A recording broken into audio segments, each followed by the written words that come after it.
Tudo bem, turma?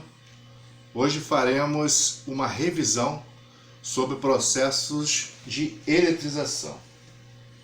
Tem aqui o roteiro, tá? Vamos ver tipos de eletrização por atrito, contato e indução, além de outras coisas. Tá? Espero que todos estejam bem, todos estejam fazendo a quarentena, que por enquanto, gente, não existe vacina. Então, temos que fazer o quê? Fazer isolamento social. A única forma de conter essa pandemia, ok? Olha só. Esse vídeo não é um vídeo editado. Então pode ser, eu vou fazer uma experiência com vocês aqui. Se não der certo, porventura não der certo, vocês tentem refazer essa experiência em casa e ver se consegue acertar, tá? Então o primeiro processo de eletrização por atrito, certo?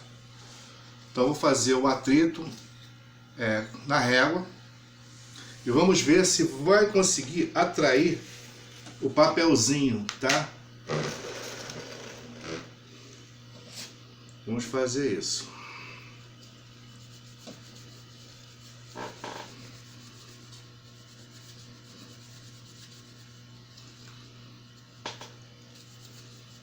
Vocês querendo depois tentar fazer essa experiência, ver se dá certo.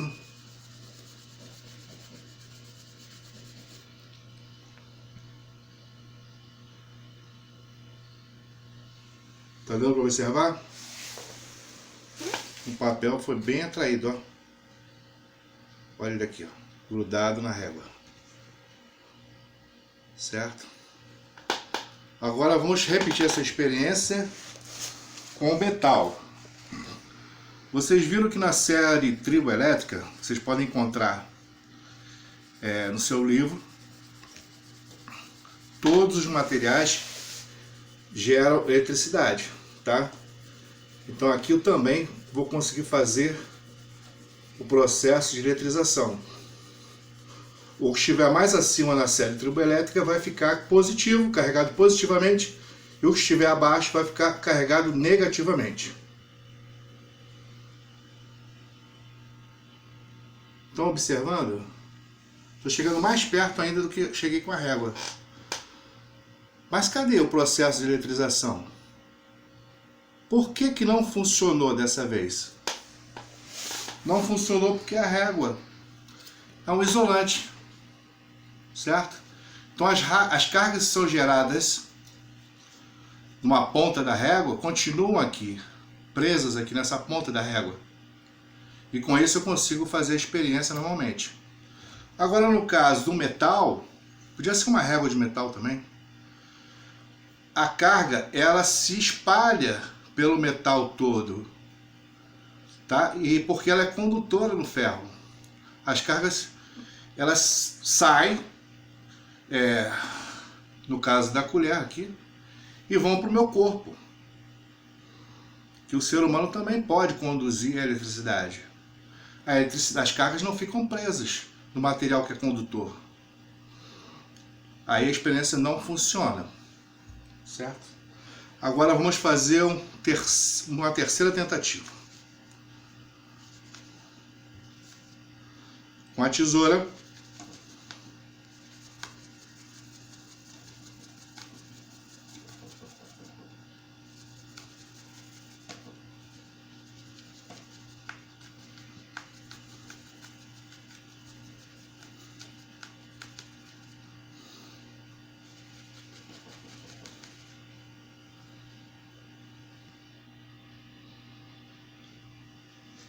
também não teve êxito. Não funcionou. Porque a tesoura também é um material condutor, como a colher. Então a energia não fica presa nela, tá? Então a eletrização por atrito, nós já vimos. Eletrização por contato. Nós temos aqui, vamos imaginar que aqui nós temos dois objetos e eles são neutros, tá? Ao aproximar a régua que está carregada positivamente, ao encostar a régua na bolinha, o que vai acontecer? As cargas positivas que estão a mais aqui na régua passam para a bolinha. Essa bolinha que estava originalmente neutra, ela fica carregada positivamente, tá? Então eu vou dizer o seguinte, que a bolinha que ficou positiva, ela fica carregada positivamente, ela apresenta essa cor aqui, ó. Lógico que isso é um esquema, a gente só tá? Para ficar mais fácil a visualização. E essa bolinha aqui está carregada positivamente. O que vai acontecer, gente? A lei da atração. A carga negativa atrai a positiva, certo? Atração.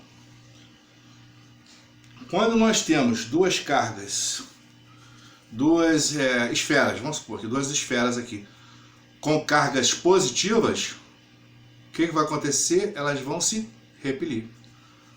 Da mesma forma, com duas esferas de carga negativa, elas vão se repelir. Agora, quando uma é positiva e outra é negativa, elas se atraem.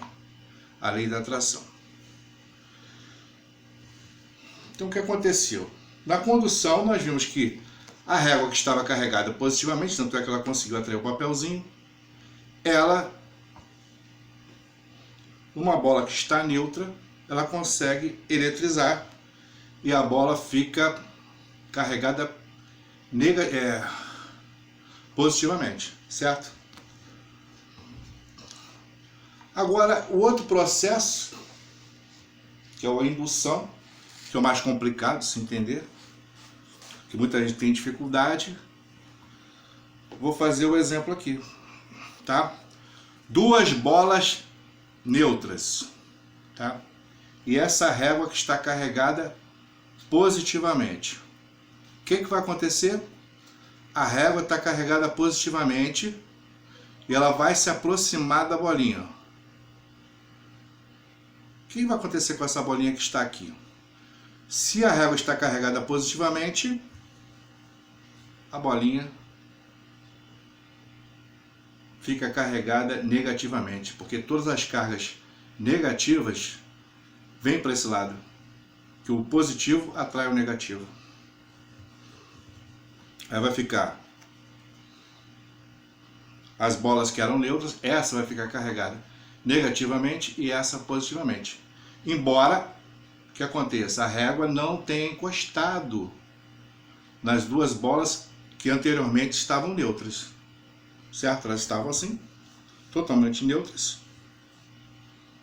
Agora, ao aproximar das bolas a régua carregada positivamente, eu vou fazer com que essa bolinha fique carregada negativamente e essa outra fique carregada positivamente.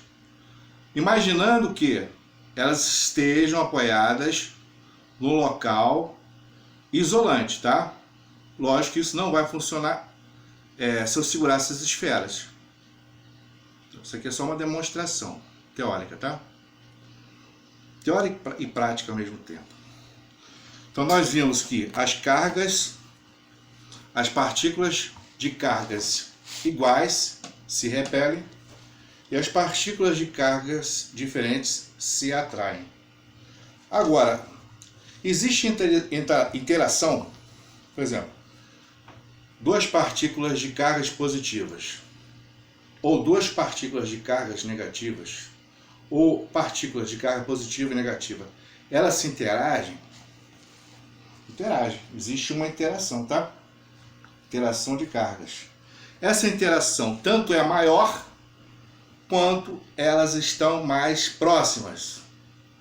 A força de atração e de repulsão vai ser maior, certo? Então, se elas forem de cargas diferentes, quanto mais próximas, elas vão ter o quê? Vai existir maior atração. Se elas forem de possuir cargas iguais, quanto mais próximas, maior vai ser a repulsão entre elas, tá? Eu vi essa parte primeiro, vou chegar aqui nessa parte aqui. Só para relembrar, a carga elementar elétrica é menos 1,6 vezes 10 elevado a menos 19 coulombs, tá? Sendo que o próton vai ser positivo, mais 1,6 vezes 10 elevado a menos 19 coulombs. E o coulomb é a unidade de carga elétrica.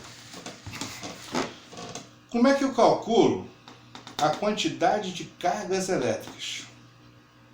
Então, não é a quantidade de cargas elementares? Que eu vou chamar aqui de cargas relativas a um elétron, e aqui carga relativa a um próton, tá? Na verdade, a carga elementar, que eu vou simbolizar aqui com essa letrinha, tá? Ela é negativa quando é elétron e é positiva quando é próton. Como é que calcula a quantidade de carga elétrica? Para achar o Q, que é a quantidade de carga elétrica, basta fazer o quê? Multiplicar o número de cargas elementares. Por isso que a fórmula Q é igual a N vezes E. Número, o N significa número, quantidade de cargas elementares. N vezes E. Tá? Isso aqui só para relembrar essa fórmula que já foi dada. Então por aqui eu encerro, tá? Essa primeira parte da revisão. Ok?